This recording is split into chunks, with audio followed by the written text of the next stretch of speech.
and welcome back to my podcast, Esme's Country Life. Today's episode, we're going to be talking about my trip to Scotland, the hectic journey with lots of different things that went quite wrong, and also seeing baby donkeys. But before we begin, I just want to say a huge thank you to the sponsor of the podcast, Red Post. Red Post is an equestrian and country store based in the UK, but they also ship all over the world. And if you've been listening to the last couple of podcast episodes, you will know that this week it's Black Friday week. So when this podcast comes out, it is the weekend after Black Friday. And you know what? There are still going to be good deals. And you know where you can get those deals? Red Post Equestrian. So go to their website. This is like the weekend to get all of your Christmas shopping done while the good deals last. And then when December rolls around, you're all prepared. So go to redpostequestrian.co.uk. Anyway, let's get into today's podcast episode, because I was going to say last week. It was last week. It was less than a week ago though. I have been to Scotland and back, so that was really good fun.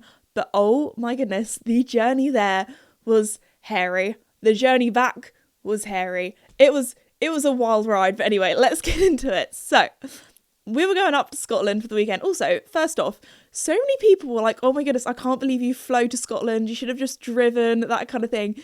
Guys, just putting it out there. I live in the south of England. I don't like to disclose where I live because there are some weirdos out there. But I live in the south of England. It would have taken me basically a 20-hour round trip to go there. No, more than that. More than 20. Okay, well, it would have literally taken like 24 hours for us to drive up there because the UK roads are not great. We live so far away. I tell you what, it's closer for me to drive to Germany. Like when we go to Aachen, when we go to the horse show there, we drive because it's faster to drive. Getting to Scotland, and we went to Aberdeenshire. That's not even like, it's past Edinburgh. It's even further north. Like it is far away. Anyway, so we decided in the end to fly. That was going to be the easiest option because if not, me and my dad, we would literally have to drive through the night to get there, and that wouldn't be very fun. Also, I'm pretty sure like the amount of money that we would have cost in petrol, toll roads, all that kind of stuff, it would have been way cheaper to fly. Anyway, so we flew. I do try to drive where I can. As I said before, when we go to Aachen, we drive in the electric car. Anyway, we flew to Scotland, got to the airport. Normally, with morning flights, I don't get as nervous about flights being cancelled. Evening flights, I feel like whenever I've had a flight be cancelled before, it's always been an evening flight. And I think that's a lot of the time. Like if it's the evening, everyone's kind of gone from the airport. It's the last kind of flights that are going. If, for example, like the captain can't come or they don't have enough crew or the plane's broken, they're just like, we're all going to go to bed. We'll just sort it in the morning. So because it was a morning flight, I was like, okay, hopefully, like if it gets cancelled, it'll just get rescheduled for the afternoon or the evening. It'll be fine. So I felt a little bit better about that. But we were waiting at our gate, ready to get on our plane, that kind of thing. And we overheard the walkie-talkie from one of the staff at the airport. And it was saying how basically we were in the North Terminal at Gatwick, and it was saying how in the South Terminal, the whole thing had to be evacuated. And we were just like, what is going on? So all of us in our queue looked very scared, looking at each other.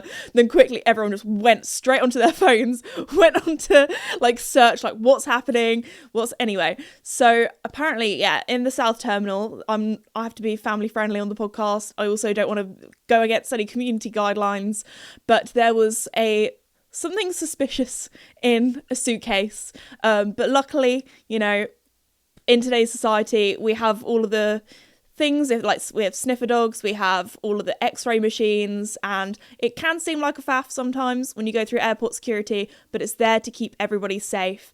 And it's good that we still have it because they managed to find what was in the suitcase that was putting people in danger, and they managed to sort it all out. Everyone was safe, everyone was evacuated, and that's the main thing, that everyone was safe. But anyway, so we were just there like, what is going on? And I kind of turned around to Dad and I was like, this is your fault. It's like, what do you mean this is my fault? Because for ages, Dad has been saying we need to do a road trip with my 4x4 because my dad likes my car. He's a car guy. We're a car family. But anyway, he was like, we need to do a road trip. Like, how fun would that be? And I was like, we're gonna have to drive all the way up to Scotland. I was like, Dad, you have manifested this. Anyway, in like a jokey kind of way, and we were like trying to calculate like what time the next day we would be arriving and all that kind of stuff, like if we were to drive and how we get there in time. And there was like loads of snow up there as well, so some places might have been closed because of the snow. And we were like, oh my gosh, how are we gonna get there? So anyway, luckily the crew arrived. They were a little bit delayed because of everything happening, which I cannot complain. The main thing is that everyone is kept safe. Anyway, got our flight. That was all good. Made it. And as soon as we got our hire car, also, when we went to get our hire car in Aberdeenshire, it was so snowy. And as Southerners, although I do have Northern family, so, you know, I'm Northern in my heart, but not really. But as Southerners, we are not used to the snow as much. I felt like the whole country got snow, and we had, like, it snowed, but none of it landed. It was, like, pathetic. If you were going to say the snow was like something, it was honestly like a little bit of dandruff.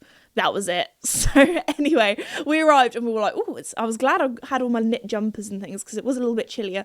But we were like, oh my gosh, this is so pretty. This is gorgeous. Like, that part of the world in Scotland is just, we were kind of near the Dee River, I think it is. But that part of Scotland, or just Scotland in general, it is so beautiful up there. Every time I go there, I'm like, oh my gosh, I could so see myself living here because it is like the countryside, but mega. Like, we have the countryside here, but, you know, after a bit of a drive, you're going to find a town. Like, this felt like you could drive for ages and it would just be woodland and fields and rivers and mountains and just beautiful. Anyway, so we were like in our little, our hire car that we got.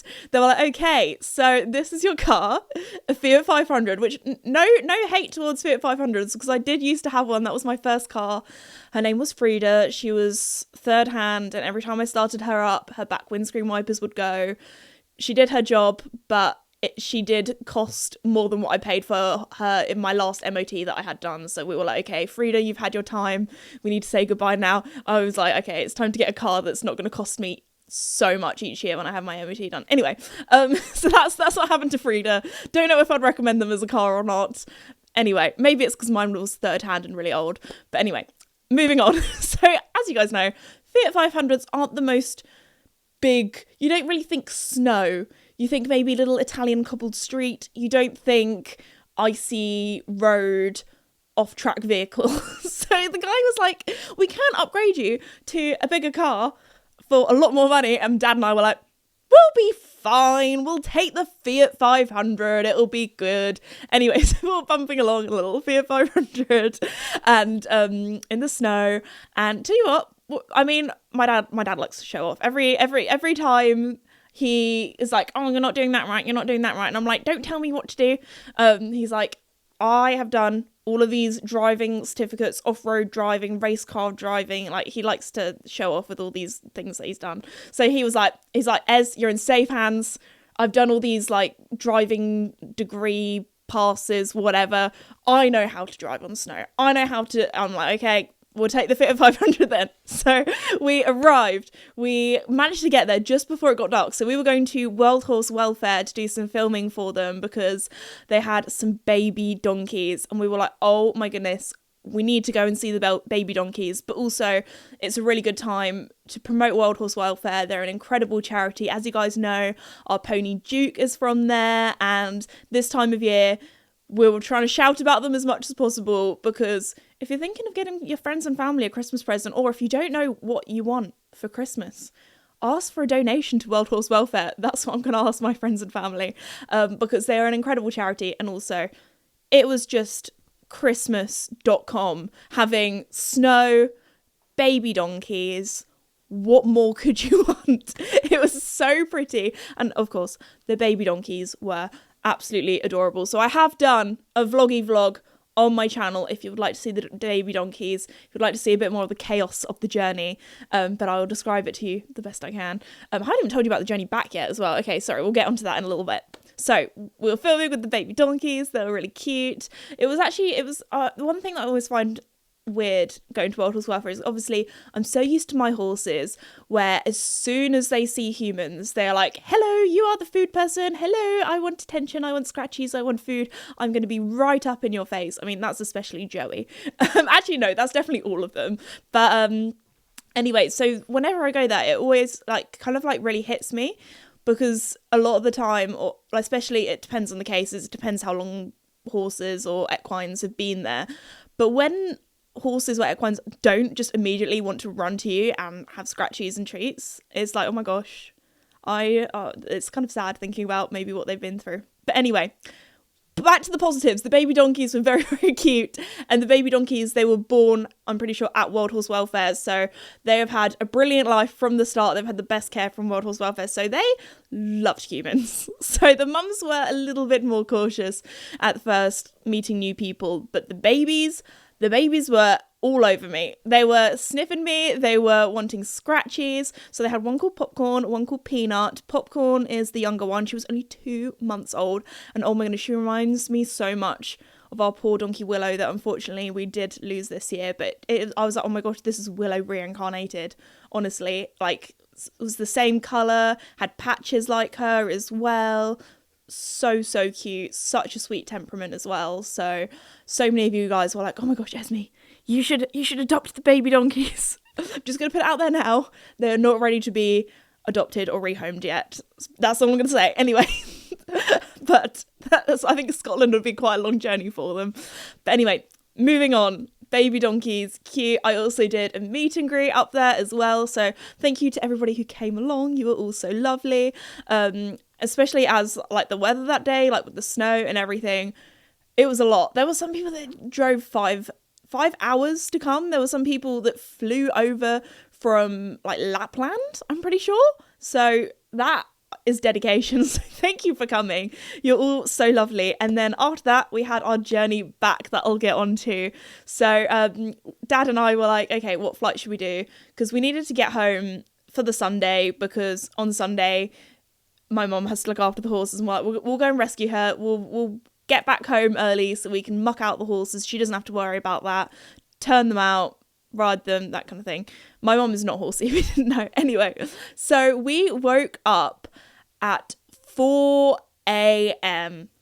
This was before the sun had risen. People were still out in Aberdeen from the night before, so that was interesting. And also, we were so lucky because the car park that we were going to park in, we didn't realise that it was basically locked until like 8 a.m. in the morning, and our flight would have been and gone by then. So we were very, very lucky that that car park was full. So we parked in a different one, which was a 24-hour car park. So a little tip, if you ever have an early flight, make sure that you park in a 24-hour car park, because if not, your car will be locked overnight in there. Anyway, so our flight was at 6 a.m. I think I landed on the Sunday morning in England before my friends had even woken up on their Sunday morning line. So that was quite funny.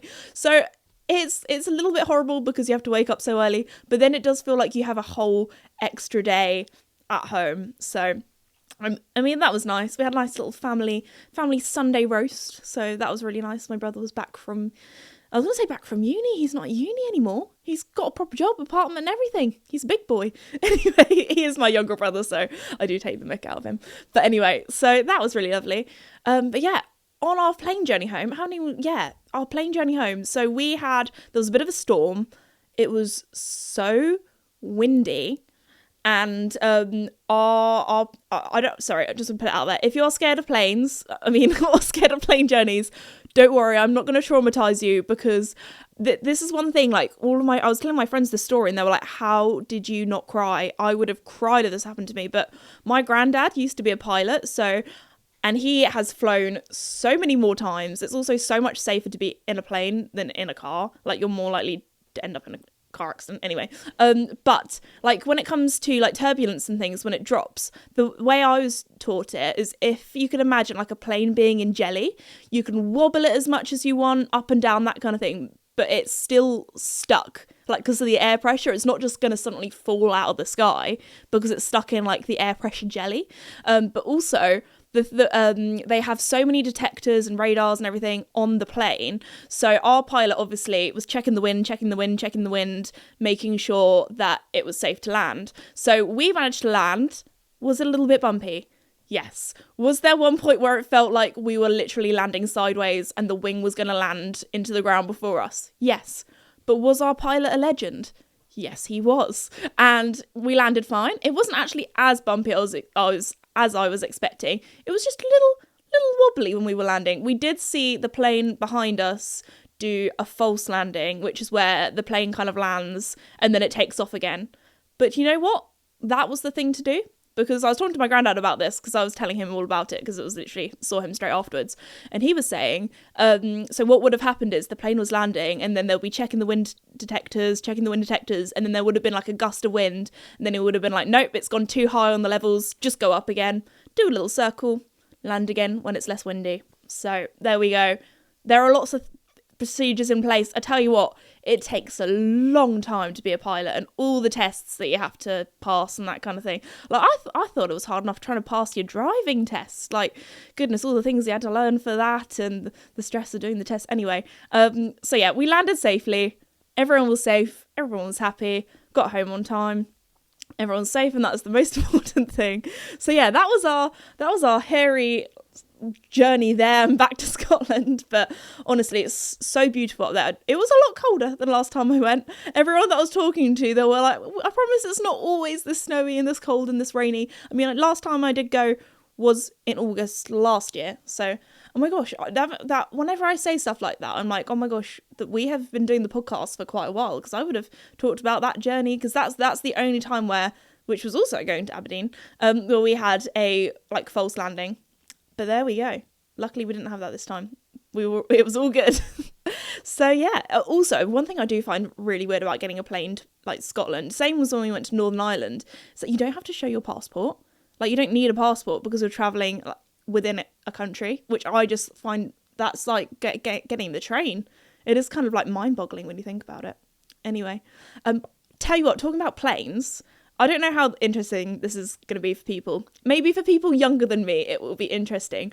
But I was watching a program the other day that had a plane in, and it was like it was a period drama, and it made me. Every time I hear about Concorde, it honestly blows my mind. If you don't know what Concorde is, it was a plane. I'm pretty sure, like back in the 80s. I'm pretty sure it was closed in 2003. So literally like just after I was born, because I'm a 2001 baby. Anyway, so it was a plane that would fly from London to New York within 3 hours. What on earth? What on earth? That blows my mind. It's like, it would be like having, I don't know, it'd be like suddenly us going, oh, you know what, the internet, let's just not have that exist anymore. It's like this technology that's mental. Like, I just can't imagine going to New York for the day. Like, I mean, I understand why they closed it down, because it was so expensive and only like really rich people went on it anyway. So it's a bit like having private jet, that kind of thing. But also for the environment, not that great. Fuel efficiency, not that great. All that kind of, like, I understand why it doesn't exist anymore. But I do find it mental how it's just, it would be like, yeah, the internet just suddenly going. I mean, the internet is something that not everyone, but a lot of people access. And I guess that was more of a thing for the, I mean, kind of like elite rich going on Concorde, but still, it's one of those things that I forget about, and then it just clicks in my brain and I think about it for some reason. I'm like, oh my gosh, that is wild. So there we go. That, if you didn't know that was a thing, now you know, to my younger generation, because I didn't really know much about it. I tell you what, when I watched this program, I was like, went straight onto my phone. I was doing all the Google searches, like how much it would have cost to go on it. Like, I don't know, I just get really nerdy about things like that. I'm like, okay, I'm so interested in this. I'm invested. I need to know everything. So there we go. Next, I thought I would give you a bit of an update on the horses, because I feel like I haven't done that in a while. I've been here, there and everywhere talking about all of my adventures that the main stars of the show feel like I need to update you on. So Joey and Casper and Mickey and Duke, they're all doing very well. They're all living their best lives. Thought, whose update should I do first? I thought I'd do Joey's update first, because now we're coming to the end of November. it is soon going to be time to give Joey his winter haircut. So recently I've been keeping his coat long. He's been a little bit of a hairy McClary at the moment, but that is because I always find he gets a little bit more, I don't want to say spicy, but he's a little bit more excited about life when I clip him. And because, especially where we are, fireworks are a really big thing, and I'm a bit traumatized because last time I clipped Joey was also a weekend that some neighbours decided to have some fireworks, not tell us, and that was also the weekend that Joey had his injury and he ended up in hospital for 3 weeks. So I'm just like, I'm not going to clip Joey until December, until hopefully all the fireworks are done. So I'm thinking about hopefully clipping him sometime in the next couple of weeks, so that'll be good fun, because at the moment, like when I do ride him, he is getting to be a sweaty boy. But oh my goodness, the other day it was the cutest thing.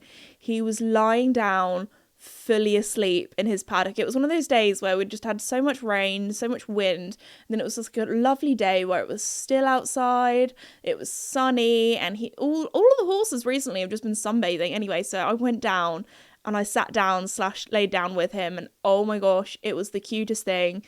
Just be careful if you do that with a horse, because if obviously horses are flight animals, and if they spook at something, they're going to quickly leap up, they're going to quickly run away. You don't want to get trampled in the process. So if you do that, make sure you keep some distance, and you make sure that you can quickly get up and get out the way quickly. But anyway, so that was very cute. We had a bit of a cuddle, we had some scratchies, and he loved it. And it to be able to lie down or like sit down, or like a horse, just for a horse to lie down, it is a lovely feeling. I remember when Joey first had his first night with us. It was his first night away from home. He'd never been anywhere else apart from the people that bred him. And I remember the next day seeing that he had like shavings in his tail, and I was like, oh my gosh, it meant that he had laid down overnight. And for a horse to do that, like it's quite a vulnerable position if you think about it, horses being prey animals. For them to lie down, it means that they feel safe, they trust where they are, because obviously you're not going to lie down if you feel like you're in danger, because you want to skedaddle, you want to zoom out. Anyway, so that was really nice that I got to kind of lie down with him. He obviously feels very safe and very comfortable. Mickey, I tell you what, he loves a snooze, that boy. Maybe it's because he's an old man. Actually, no, I think Mickey has always liked to snooze. The only thing is, when Mickey sleeps, he does look like he's not with us anymore. He looks like he's in a different world. And I'm like, I remember the first time I saw him do that, I was like, oh my gosh, he's gone. I was like running up to him, and then he popped his head up with his like tongue hanging out. Like, what do you mean? I'm half asleep. Why are you disturbing my rest? So that's quite funny. Even Duke doesn't really lie down that much. He does like at bedtime when he goes to sleep, but he's just not really a lying down kind of horse. He's more of a let's play, let's run round, let's have fun sort of horse, if you know what I mean. And then Casper, he has his little corner, he has his bedtime corner in his paddock where you know he's asleep because he goes to this one corner, and that's where he kind of like, you know when horses, when they kind of like nod off a little bit and then they like kind of pop their head back up and then nod off again, that's what Casper does when he sleeps. Casper has also been doing this thing where he won't go down and eat his haylage unless Joey is eating his haylage next to him. So normally in the horses' paddocks, because at the moment their fields are just mud, they don't have much grass, but we hang up little haylage nets on the fences for them. Casper sometimes gets a little bit scared of his breakfast or his haylage because it's near the field and we get quite a lot of deer, so every now and again he can see deer in the woods and he's like, oh my gosh, they're coming to get me, I don't know what it is, I'm gonna be eaten by monsters. So Casper's I mean, it's keeping him skinny, which is great, because normally this horse is a bit of a good doer. Like he can have quite a round behind. Anyway, poor Casper, that sounds really mean. I mean, I've got quite a round behind as well. But anyway, he gets scared of his breakfast. So if Joey's not down there, he plays this game where he likes to run away and then run back and then run away and then run back to his food. So he's been doing that a lot lately. He's been keeping himself fit, which is good. But apart from that, no, all of the horses are well. I've got to film riding dares tomorrow, which I can't lie, I'm very nervous for, because we're also having some new fencing putting in at the moment, because I was supposed to do that today, but I was like, Casper hates tractors, and we have a tractor in our field right now doing the new fencing. So I was like, I am not going to be riding Casper tackless while there is a tractor within the premises, because I will be eating sand. It will not be good. I will be not just dismounting with style, I will be flung into a different universe. So anyway, there we go. That's tomorrow, when hopefully the tractor will be gone. All will be well. Hopefully the weather clears up, because it might be rainy tomorrow, so I really hope it's not rainy, because riding Des in the rain does not sound fun. Although, no, I don't think it's going to be better in the rain. I was really trying to think of a positive spin there, but no, I don't think that will be the case. Also, the other day, because it was so windy, Casper, because his body is kind of built like a sausage dog. I think that's the best way to kind of talk about his conformation, because he has like normal sized legs, normal sized neck, normal sized head. Like, he is a Connemara pony, but he's an overgrown Connemara pony, if that makes sense. But his body is so long compared to the rest of him. It often surprises people, because Casper's 14, 3, 15 hands. He's 14, 3 without shoes, 15 hands with shoes. That's the best way to describe him. When Joey, I'd say, is about 16, 1-ish. So there's quite a big difference in size. They're very different to ride. Like, Casper's very compact, feels very pony-like. I mean, his breed technically is a pony, even though he's an overgrown pony. I'll let you decide in the comments and fight about it, because some people are like, if he's over 14.2, then he's a horse, he's not a pony. And then people are like, well, if he's a Connemara and he's purebred Connemara, then he's a pony. So anyway, there we go. Casper, he's a big boy. Anyway, his body is the exact same size as Joey's body. That is how long Casper is. He is like, yeah, a dachshund horse. Anyway, so if you want to know, if you're weird and, I don't know, just want to know what size their rugs are, they both wear 6'3" rugs. So there we go. But because Casper has quite a long body and a normal sized neck, often his like neck attachment on his rug is a little bit too long. I mean, I probably could ask Lemure to very kindly send me like a smaller neck attachment. I'm sure they could do that, but it keeps him warm. He doesn't mind. It doesn't bother him. Like, it's one of those things where it's like just a little, it's not too big, it's just like a little bit too big. But when the wind blows the wrong way, or maybe he's rolled, like he had a roll the other day, oh my gosh, I find it so funny. It's so cute. It looks like, I don't know how to describe it, but when sometimes his rug does this thing, the neck attachment, where it goes over his ears, so Casper's there, and honestly he looks like one of those looks like a greyhound or like a whippet dog, where they have like their ears kind of like tucked back, where they look like they have like a really smooth head. He looks like that. He just looks so cute. He looks like someone's hidden his ears. His ears are gone. Or sometimes he has like one ear sticking out and one ear hidden, and I don't know what it is, but maybe it's because he's my horse. Maybe if I saw another horse like that, I wouldn't. No, I think I would find it cute. All horses are cute. What am I going on about? But it is just so adorable. He almost looks a bit angry as well, like somebody's hidden his ears. Like, where have they gone? You can't really, also, because I feel like horses' ears, they really kind of reflect how they're kind of feeling. Like, if their ears are back, obviously they're either angry or they're listening to something behind them, or ears forward, they're like interested, or ears to the side, they're like vibing. Anyway, so I find it's very funny. You can't really tell. I mean, sometimes he does give me a little bit of a side eye. He's like, Mum, please come and fix my ears. I don't like this. But to be fair, sometimes it keeps his ears warm and he does like it. So there we go. But yeah, that's Casper's ears. I've done a whole anecdote on Casper's ears, which is a bit random, but anyway. So, because, oh my gosh, wait, is this week Black Friday week? Oh my gosh, okay. This is like the busiest week of the year for me in my job.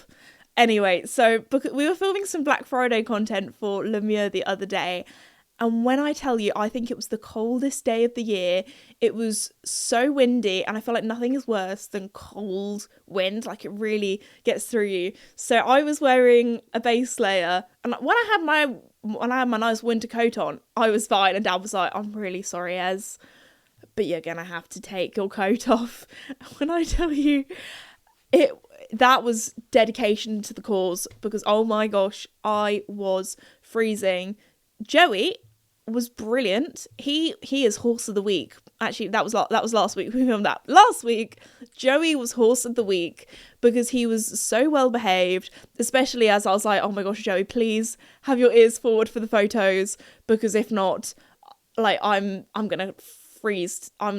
It's not gonna be good anyway. So luckily he was such a good boy getting all these photos. So if you look really closely in the Lemure Black Friday reel that we did, I have a coat on for some bits, but not all bits, because we needed to show the oak base layer that I was wearing, because they're bringing oak back, which is actually one of my favourite colours. I love greens on any coloured horse, actually. I feel like green is that one colour that suits every coloured horse. So there we go. But tell you what, he did look so nice in that outfit, like the matching boots and everything. He looked very good. It really did suit him, but it was very, very cold. There were quite a few times where I was like, okay, let's get a shot. Okay, we've got the shot. Okay, Esme, wear your coat for a few minutes. Have a little trot around the arena. Have a little canter around. Warm back up again. Okay, get off. Get another photo from a different angle and a different pose. So yeah, that was a lot. But he was very good. And also recently, the horses, I mean, not that this is recently, I've been giving them these for ages, but they have been loving their swingers. So we give them the Silvermore swingers in their stables, especially this time of year when they have to be in a little bit more. Also with fireworks season, having something for them to like look at and play with and eat and distract them is always a good thing.